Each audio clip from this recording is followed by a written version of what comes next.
ტექნიკური უნივერსიტეტი, ფაკულტეტები, ეს არის სპეციალიზებული თავისი გამოცდილებით, თავისი მართვის ტექნოლოგიით განსხვავებული ფაკულტეტებით ესეოსგან.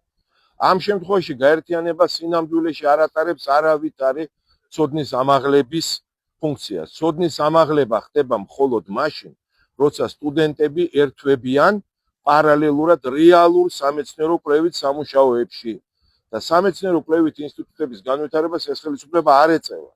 აქ არის სამი მიზეზი. პირველი მიზეზი არის მარტივი შენობების გაყიდვა, მაგრამ ეს არაა ყველაზე დიდი უბედურება. ყველაზე დიდი უბედურება არის ის, რომ ამ ხელისუფლებას არ სურს, რომ რაც შეიძლება ბევრი ახალგაზრდა იყოს განათლებული. პირიქით, ამათ სურს, რომ მხოლოდ ამეთი ახლო ნათესავები იყვნენ განათლებულები, ამიტომ უნდათ უფასო განათლება მათთვის.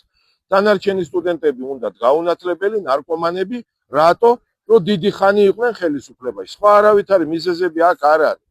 ზუსტად ეს არის, რაც ჩვენ ვთქვით.